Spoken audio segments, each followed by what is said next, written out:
All right, welcome to Calculus 1 at BMCC. We're going to start off with something a little bit different. So the book, we are actually going to start in section 2.1 in the textbook, but I have a preliminary section here, 2.0. And the reason I have that is the original edition of the calculus book we had a way better introduction than the new book, in my opinion. And so I'm giving you a double introduction to what calculus is here. 2 sections, 2 days. So please check this out. This is the previous edition of the book from MIT, Massachusetts Institute of Technology, Mr. Gilbert Strang. Excuse the quality of the PDF there. I'm not sure why it's so sketchy, but this has some great examples. I'm going to talk about this a little bit today, about what calculus is in terms of like the basics of Calc 1 and Calc 2. And calculus goes on forever, but most of you probably won't go on forever in calculus. So check that out. And then I got some videos here, and just 2 here. These are from a guy named Grant Sanderson. He makes awesome animations about math and science. Please check those videos out. I'm going to talk about this stuff, but he talks about it with these cute animations.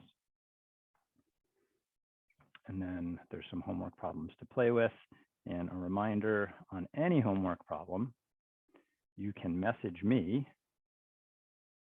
And then after I write back, this mailbox will light up and say, you have mail. I'm going to get a similar question here. We'll look at that in a second. So, in my opinion, what is calculus?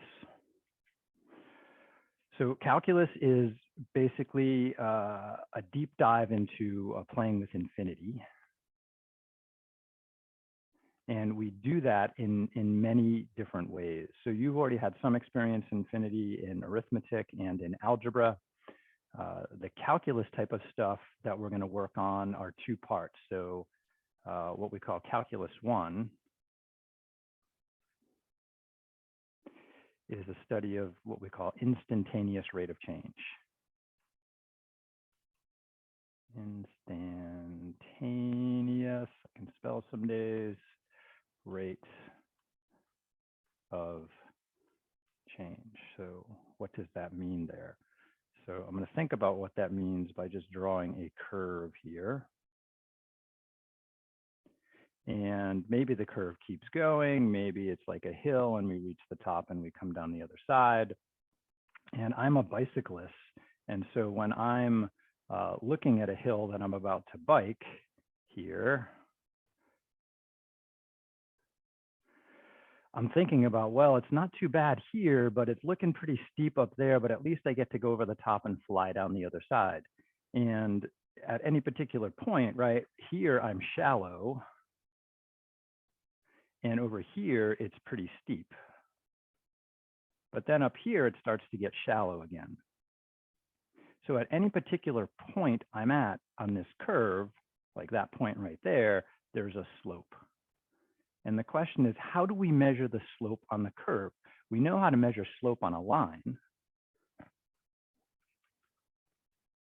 right? That's that whole y2 minus y1 over x2 minus x1. And sometimes we write that out as change in y, right? y2 minus y1, that's a change. And then we have some change in x. And in math, that's too many words. We abbreviate that. This Greek triangle delta, capital delta, means change. So this is the shortcut for saying change in y over change in x. And you'll see that come up a lot in calculus 1. So that's just shorthand for this up here. So that's slope right there. And what I want to do is I want to identify the slope there. So if I can draw a line through that point right there, that matches the slope of the curve, then I can pick 2 points on that line and I can calculate the slope. So there's a point and there's a point, right?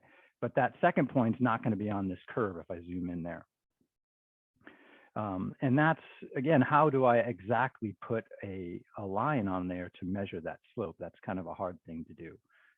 So I have a little GeoGebra tool I will share with you here.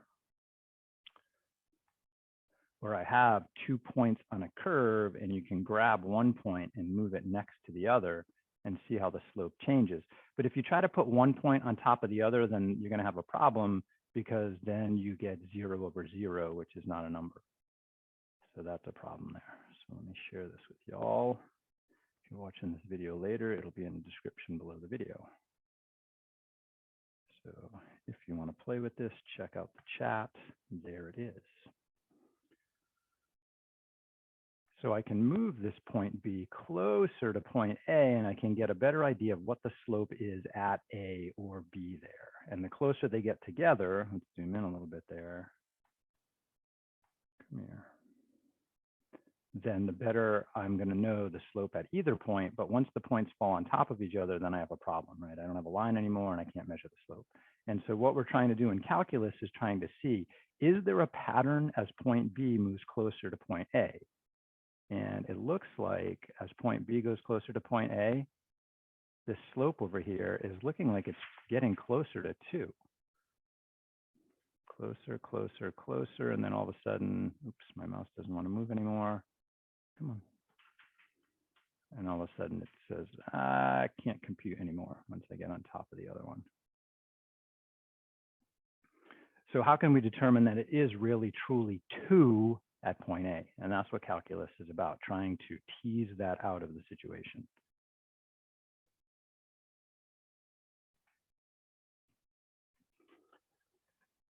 So we're going to try in calculus 1 to change the idea of slope to being between 2 points to the idea of slope at a point. So that's another way of talking about instantaneous rate of change. It is on a curve, the slope at a point. So we'll play with that idea today. Calculus 2 takes things the other way, in a sense. Calculus 2 looks at these accumulation problems, which can be interpreted as areas. So for example, if somebody draws for me a nice triangle, I can certainly find the area inside of this triangle right here. That's not a problem. However, if instead of a triangle, the top edge happens to be a curve, how do I find the area if there's a curve on one part of the shape? How do I find that area right there? And that's what calculus 2 tries to do. And one way I could go about doing this is I could split this up into some rectangles to the best of my artistic ability. And then I'll have this little rectangle right there, say, and I can easily find the area of each of those rectangles. And then the smaller those rectangles get, the narrower they get, then the less area that I'm going to waste there, because I'm going to catch that area up there and that area up there. And so if we make these areas smaller and smaller, these widths smaller and smaller on the rectangles, I'm going to get closer and closer and closer to the area inside there. And so in this case, I have that width right there of a rectangle. Width of rectangle. And that width of the rectangle, that's just a little change in X right there. And I know change in X is that delta X there. And we want that delta X to get smaller and smaller and smaller. So smaller towards 0. And that smaller towards 0 idea is the idea of a limit. The limit as that change in X approaches. You'll see this term a lot in calculus, this phrase, 0. Now, if I actually get 0, I get no width and I got no rectangle, so that's a problem. And over here, if I let the denominator be 0, I can't divide by 0 and I got a problem. So that the trick in calculus is that as we let these numbers head towards 0, we want to find a pattern, and we can say, oh, the closer it gets to 0, then that area becomes, say, pi. Or the closer this gets to 0 here, then that slope, oh, it becomes 2. Okay, so we're going to learn these algebraic tricks to turn these limits into patterns, and those patterns are going to be numbers or they're going to be equations. So let's play with some examples of this from the homework.